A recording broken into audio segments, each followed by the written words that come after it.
I like to refer to my emergency fund as my financial secret weapon. Hey everyone, it's Money Monday, the day where we celebrate all the frugal things, and today we're going to be talking about building up your emergency fund and why. And this is my plea to you to stop whatever it is you're doing and go right now and start working on an emergency fund. So what is an emergency fund? The definition is right there in the name. It's money set aside for an emergency. But what is an emergency? This is where the gray area starts to set in.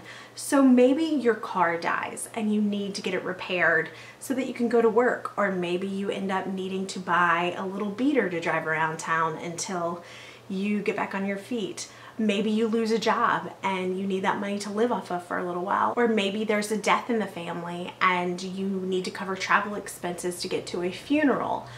There are lots of cases that can be considered an emergency. I am very grateful for our emergency fund. I'm always grateful that it's there, even when it takes a hit, because I don't know what we would do without it. Because I feel like your emergency fund gives you options.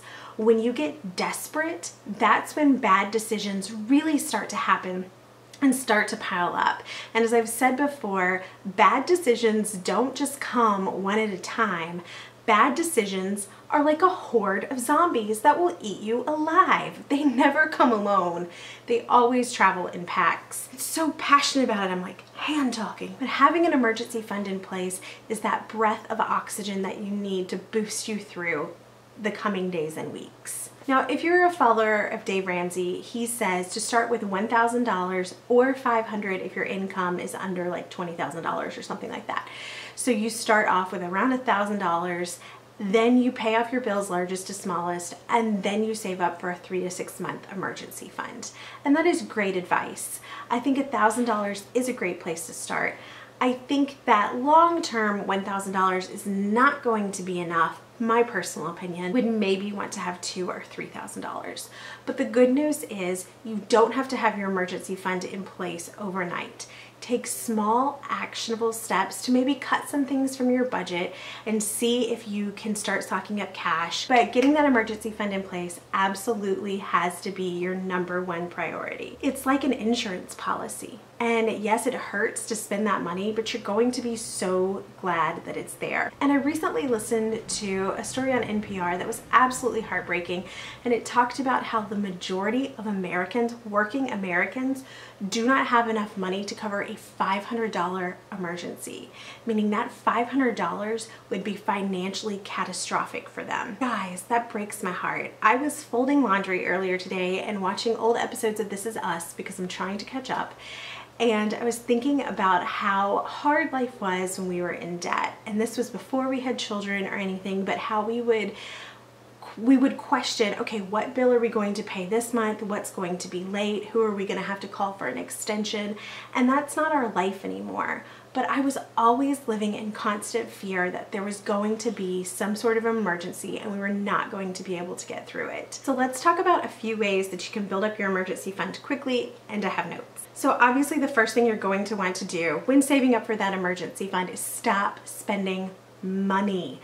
Don't go out to eat, don't buy coffee, cancel your Netflix subscription, save every penny you have until you have $1,000. I talked about doing an Eat from the Pantry challenge recently. A lot of you had questions, so I'll make a video all about that later.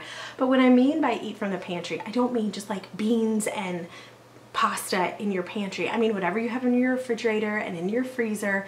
Just for like 1 or 2 weeks, you don't buy groceries and you eat up all that food that you have in your house and you save some money and you put it towards your emergency fund. Now I have 7 dinners that you can make for $5 or less, and I will link to that below. There are some really good recipes. Obviously, not all of these are 1000% healthy and to work for every dietary need, but they're a good place to start when you're in a pinch. Like, back off, food police, okay? I'm fine, thanks. Seriously, eat from the pantry challenges, eat from the freezer challenges, whatever they are, it's like magic. It's like magic money that just shows up. #3, go through your house and see if you can find anything to sell, anything at all. If it's not nailed down, sell it. Sell it.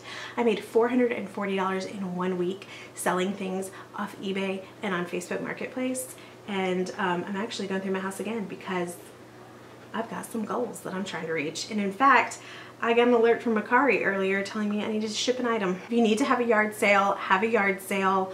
We made $220 one Saturday morning in about 2 hours just in a yard sale. It was amazing, but it is a lot of work, I will say that. You can also use Amazon Trade-In to trade in DVDs and books, and I'll link below to a blog post that I wrote about that. You're not gonna get cash, but you will get Amazon gift cards that you can use to buy your necessities while you're saving up cash. Things like coffee, toiletries, toilet paper, diapers, that sort of thing. Find some more income. Start a side hustle if you have to. And I did a video about some side hustles that you can start that are great. A lot of them are things that I do. Start proofreading, start doing some transcription work, take on some babysitting jobs if you need to. The girl in our homeschool co-op who is selling loaves of sourdough bread, and it is amazing, but use whatever skills and talents that you have. All right, so I hope those tips are helpful to you. Leave me a comment below. Sorry about my lighting, y'all. And tell me what are some things that you've done to get that emergency fund in place. I would love to know about it, and I'll see you guys later. Bye.